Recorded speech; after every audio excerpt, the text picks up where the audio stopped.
বন্দে মাতারাম, ভারত মাতা কি জয়, জয় হিন্দ। আমাদের বিধানসভা নির্বাচন হয়ে গেছে প্রায় 100 দিনের ওপর হলো, কিন্তু নির্বাচন হওয়ার পর যে সমস্ত পোস্টার, দেয়াল লেখা এখনও চারদিকে বিরাজ করছে, বিভিন্ন নেতাদের ছবি, পোস্টার, ফেস্টুন, ভিনাইল বিভিন্ন জায়গায় দেখা যাচ্ছে।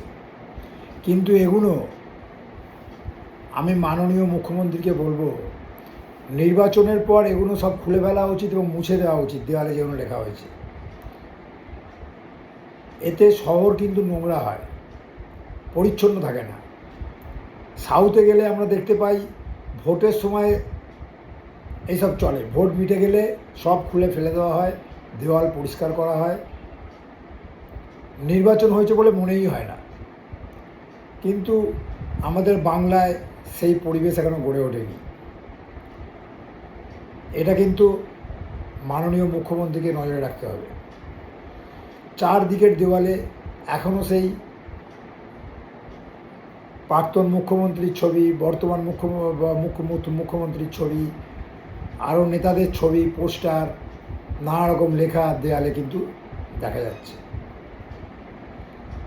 এগুলো প্রথমে ভোট হয়ে গেলেই যে সমস্ত দলের সেগুলো তারা মুছে দেবে। এটা একটা নিয়ম করতে হবে, মাননীয় মুখ্যমন্ত্রীকে বলবো। 2 নম্বর হচ্ছে, রাজনীতি হবে ভোটের সময়।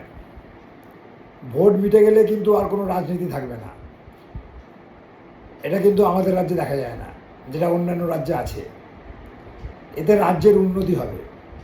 কিন্তু আমরা কি দেখতে পাচ্ছি, আমাদের রাজ্যে ভোট মিটে গেছে, মিটে যাওয়ার পরও সরকারের কোনো ভালো কাজ, সরকার যদি ভালো কাজ করতে যায় বা সেন্ট্রালে প্রধানমন্ত্রী যদি কোনো ভালো কাজ করেন, বিরোধীরা সেই ভালো কাজের বিরুদ্ধেও প্রতিবাদ করে বেড়ায়। তারা দেশের স্বার্থ বোঝে না, তাদের কাছে দল আগে, রাজ্য কি দেশ কি, এগুলো বিরোধী দলকে বুঝতে হবে। বিরোধী দল সবসময় যদি বিরোধিতা করে যায়, সরকারকে যদি কোনো রকমভাবে সহযোগিতা না করে, সরকারের নামে কটূক্তি করে, মুখ্যমন্ত্রীর নামে কটূক্তি করে, প্রধানমন্ত্রীর নামে কটূক্তি করে, এগুলো কিন্তু ভালো জিনিস নয়। এতে আমাদের দেশের বা রাজ্যের ক্ষতি হয়। কিন্তু বিরোধী দলগুলো সেগুলো বোঝে না। বিরোধী দল জানে সরকারের ভালো কাজকে সমর্থন করলে হয়তো আমরা আর ভোটে ফিরে আসতে পারবো না। তারা এটা বোঝে না যে এতে আমার রাজ্যের ক্ষতি হচ্ছে। প্রধানমন্ত্রী কোনো কাজ করতে গেলেই রাহুল গান্ধী, বিরোধী দলনেতা, তিনি প্রতিবাদ করে বসেন। আরে বাবা, দেশটা তো আগে, দলটা তো আগে নয়। এতদিন তো তোমাদের দল ক্ষমতায় ছিল, স্বাধীনতা লাভের পর থেকে অনেক দিন তোমাদের দল ক্ষমতায় ছিল, কিন্তু কী করেছো দেশের জন্য? দেশের জন্য কী করেছো সেটা তো বুঝতে হবে। ভালো কাজ করলে তাকে সমর্থন করতে হবে। আজকে কংগ্রেসের এই জন্য এই অবস্থা। পশ্চিমবঙ্গে কী হচ্ছে, অন্নপূর্ণা ভাণ্ডার নিয়ে যাদের দেখতে পাচ্ছি আমরা মাটিতে গড়াগড়ি খাচ্ছে, হ্যাঁ, সাংবাদিকদের কথার প্রশ্ন উত্তর দিচ্ছে, হ্যাঁ, যে আমি অন্নপূর্ণা ভাণ্ডার পাইনি, আগের সরকার ভালো ছিল। তার গলায় দেখা যাচ্ছে সোনার চেন, হ্যাঁ, তদন্ত করলে দেখা যাবে তার বাড়িতে হয়তো 2তলা 3তলা বাড়ি। যে মাটিতে গড়াগড়ি খাচ্ছে তার বাড়ির ফ্যামিলি হয়তো কেউ সরকারি চাকরি করে, 80-90 হাজার টাকা মাইনে পায়। তাদেরকে দিয়ে কিন্তু এগুলো করানো হচ্ছে, তারা কিন্তু পাবে না অন্নপূর্ণা ভাণ্ডার, তারা পাবে না। যতই তোমরা এ করো, কারা পাবে? যারা যোগ্য। অন্নপূর্ণা ভাণ্ডার যারা পাবে যারা যোগ্য। এরমভাবে বিরোধী দল বিভিন্ন জায়গায় মহিলাদের নিয়ে বা রিলস করে মানুষের মন জয় করতে চাইছে, কিন্তু ওরমভাবে হয় না। সোশ্যাল মিডিয়ায় দেখা যাচ্ছে বিভিন্ন ভদ্রমহিলা এই যে বাস ভাড়া ফ্রি, বিভিন্ন ভদ্রমহিলা এর বিরুদ্ধে প্রতিবাদ করে উঠছে। যখন আমরা বলি সমাজে মহিলা পুরুষ সমান, সমান অধিকার, সব দিক থেকে সমান অধিকার, তাহলে মহিলারা কেন ফ্রি পাবে? যে মহিলা ভাড়া দিতে পারবে সে ভাড়া দেবে। এমনও তো আছে অনেক গরিব গরিব ছেলে আছে, তারা দূরে পড়াশোনা করে, তাদের কাছে ভাড়া দিতে অসুবিধা হয়, তাদের কাছে 10 টাকা 15 টাকা অনেক দামি, কিন্তু তারা পেলে সেটা সরকারের লাভ, তার লাভ।